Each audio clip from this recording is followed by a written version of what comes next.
Omar Abdelbaki has known Dia since they were young, attending the same Muslim private school in Raleigh. So, Omar, first and foremost, my condolences to you and your friends and family for such a loss. And thank you so much for coming on.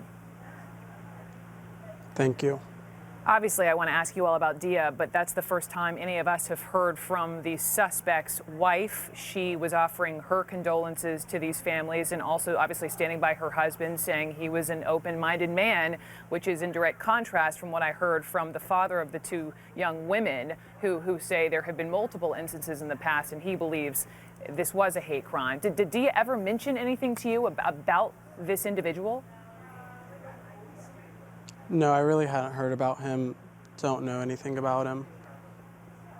Okay, let's talk about your friend. I know you acted as a mentor or a big brother to Dia in the same Carolina dental program. Just tell me about Dia. Who was he? His character, kind of guy he was.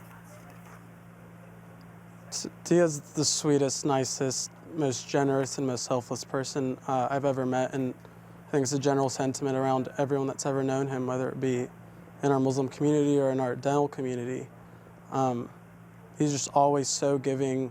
Just last week, he was at a homeless shelter giving out toothbrushes, toothpaste, going over oral hygiene instructions, was coordinating with one of my classmates about how to provide transportation for homeless people and bring them into the dental school for free care.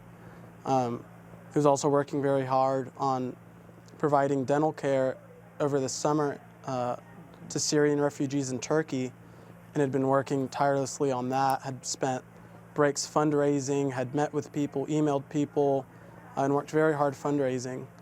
And he's just really nice. Like one story that sticks out most to me is after the most recent Muslim holiday, I was jokingly texting Dia about how my nephews get all the cool toys and how when I was growing up, I didn't get cool toys like that. And I told him about this like little helicopter that floated with sensors. And then a couple weeks later, I hear my door knock, and he had bought that gift for me. Without really, yeah, it was amazing. And that's just one story amongst many.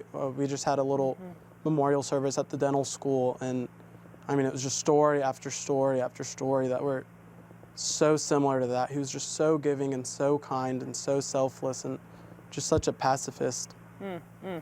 I've been in touch with a number of students on campus at UNC today. This is where I went to school. I mean, this has made me sick all day long just hearing about this. And I was in touch with someone who works at the library and who was there, and he wrote about how last fall, I think it was Dia and his wife were there, you know, showing kids how to brush and floss.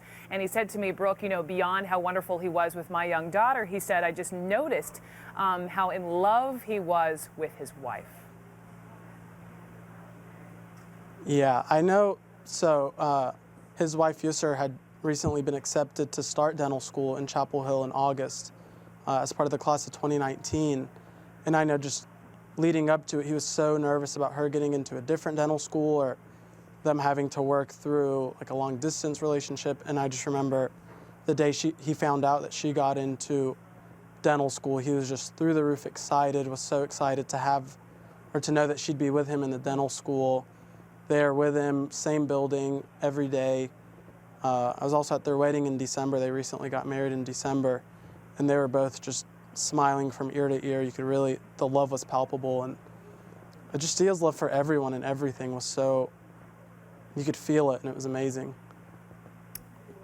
Thank you so much for coming on. It's so important to talk about who these three people were. It's a beautiful couple and a younger sister, Omar Abdelbaki. I'm so sorry for your loss, and thank you so much.